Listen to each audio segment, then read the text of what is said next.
Bonjour et bienvenue dans la quotidienne condensée du numérique, l'essentiel de l'actu-tech en quelques minutes. On a quelques sujets aujourd'hui, mais je vous rappelle, et toujours je vous le dis vraiment, regardez évidemment nos lives tous les jours à 11h sur notre chaîne Twitch. Le lien du replay est en dessous et c'est important puisque aujourd'hui une grosse partie du live était consacrée à la démonstration technologique de l'Unreal Engine. Je vous rappelle qu'ils ont sorti un open world dans le monde de Matrix, vraiment impressionnant, qui tourne sur les consoles PlayStation 5 et Xbox Series.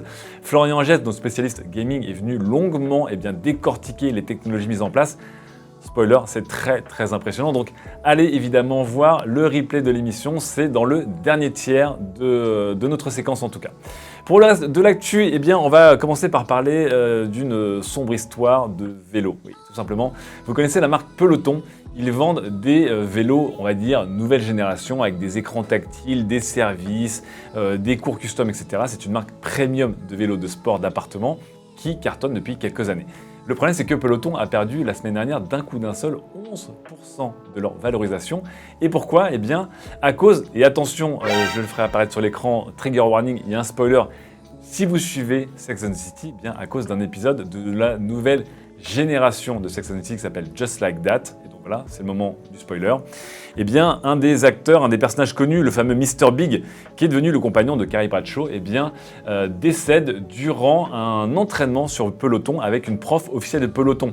Donc la prof est une vraie instructrice de chez Peloton, le vélo est de chez Peloton, sauf que HBO s'est bien gardé de dire à la marque que ce vélo serait la source d'un décès d'un personnage important.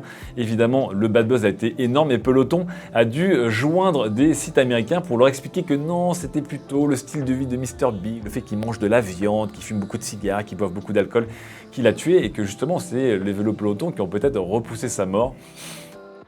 Bref, en tout cas, la prochaine fois que vous essayez de mettre vos objets technologiques dans une série télé ou un film, essayez d'avoir vraiment accès au scénario, sinon ça pourrait se retourner contre vous. On enchaîne maintenant sur de l'actu plus classique avec des nouveaux produits et un qui m'intéresse beaucoup, c'est la marque scandinave Aiai. Déjà dont le nom je l'aime d'amour, qui vient de lancer une nouvelle version de son TMA 2. Je vous rappelle que le TMA 2 est un casque professionnel, notamment pour le studio et les ingénieurs son, avec une version wireless, mais une version wireless à très faible latence.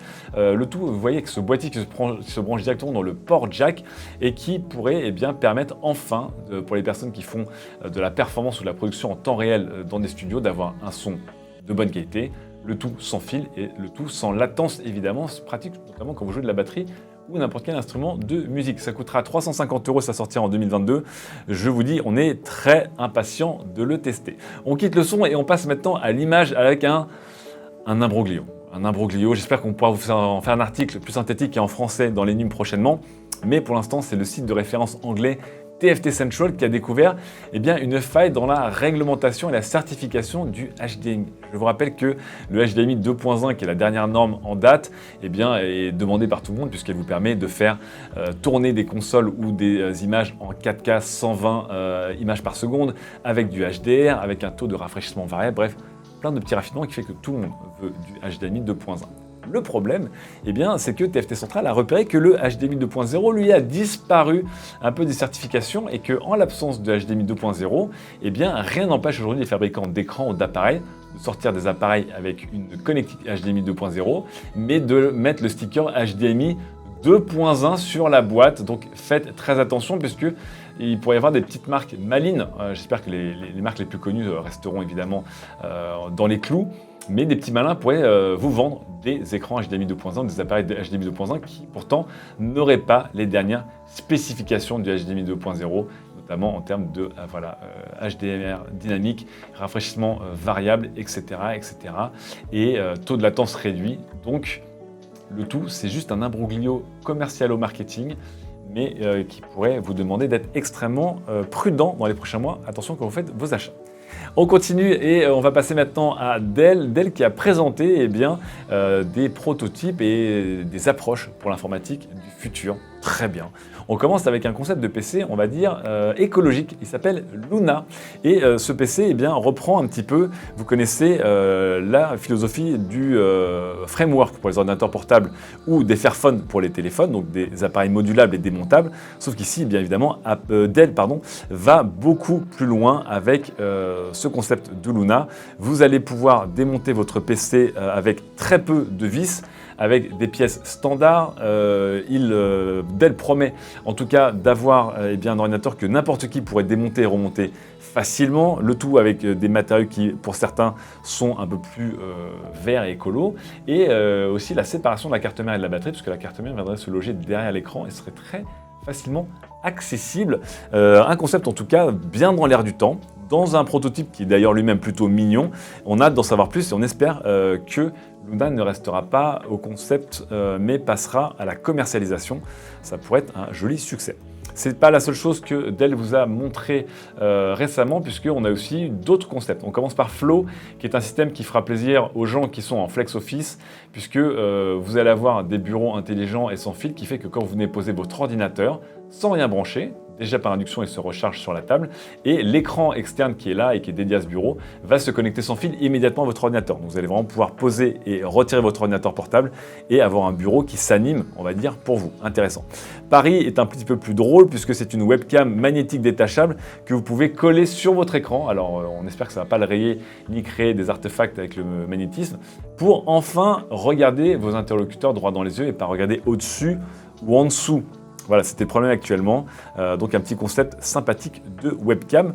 Et puis alors on se terminera par Stanza, qui est un concept que je n'ai pas bien compris, parce que c'est une tablette de prise de notes qui fait tout de moins qu'une tablette Android ou iPadOS. J'ai pas bien compris le délire. Voilà, pour Dell.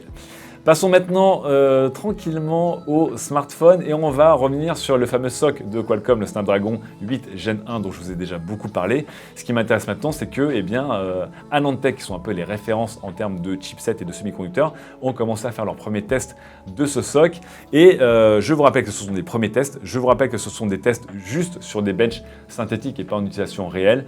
Mais ce qu'il en ressort, c'est que le bond en avant n'est pas gigantesque, que Apple reste assez loin devant avec son A15 pour l'instant, et que Qualcomm pourrait surtout se faire concurrencer par ses concurrents directs, c'est-à-dire Samsung avec l'Exynos 2200 et surtout Mediatek avec le Dimensity 9000 qui sur le papier est déjà un peu plus excitant que le Snapdragon 8 Gen 1. Donc on va dire des premiers tests concluants mais pas très impressionnants. On espère en tout cas en avoir d'autres très bientôt dès que nous on aura mis la main évidemment sur ces nouveaux SoC.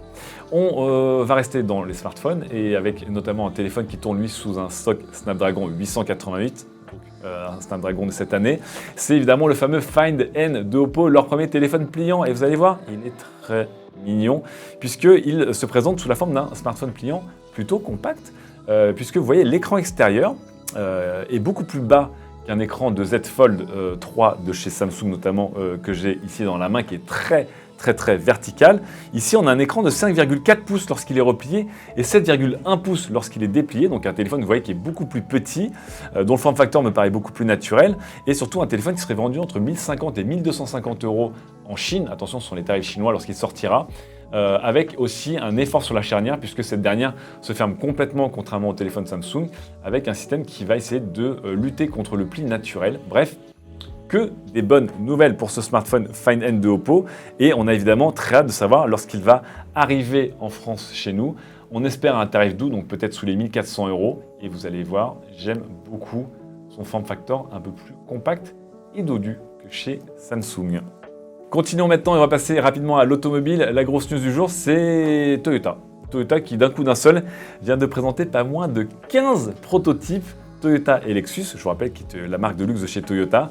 Des coupés, des SUV, des berlines, des breaks, des crossovers, des utilitaires, un peu la totale. Et je vous rappelle que Toyota, qui est très en retard dans l'électrification de leurs véhicules, puisqu'ils ont plutôt misé sur l'hydrogène et l'hybride ces dernières années, essaye de montrer les crocs et de bomber un peu le torse pour expliquer que oui, ils sont à la bourre, mais ils sont là. Voilà, ils ont plein de concepts, ça arrivera dans les prochaines années.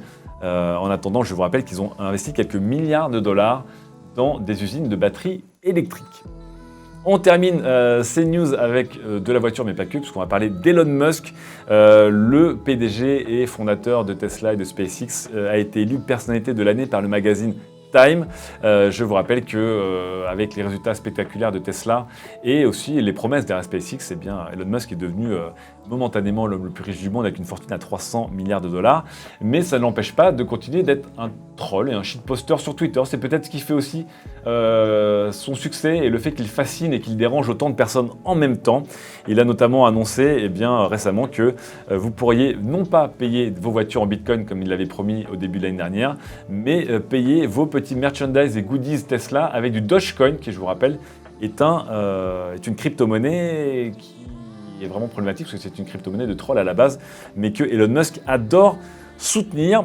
Pendant ce temps-là, j'espère que Elon Musk, qui est les personnalités de l'année, j'espère aussi qu'il sera PDG de l'année en interne, et ça va pas être facile puisque chez SpaceX et chez Tesla, les plaintes continuent à tomber et à s'accumuler avec des anciens employés, notamment bien sûr des femmes, qui se plaignent des conditions extrêmement broculture, extrêmement toxiques, extrêmement sexistes à laquelle elles font face. Et ici, nous avons Ashley Kozak, qui est une ancienne ingénieure qui a démissionné, qui a publié sur lioness.co son témoignage en accusant l'entreprise d'être évidemment très misogyne et sexiste, et Elon Musk d'être un PDG pas très cool, pas vraiment personnalité de l'année de Time.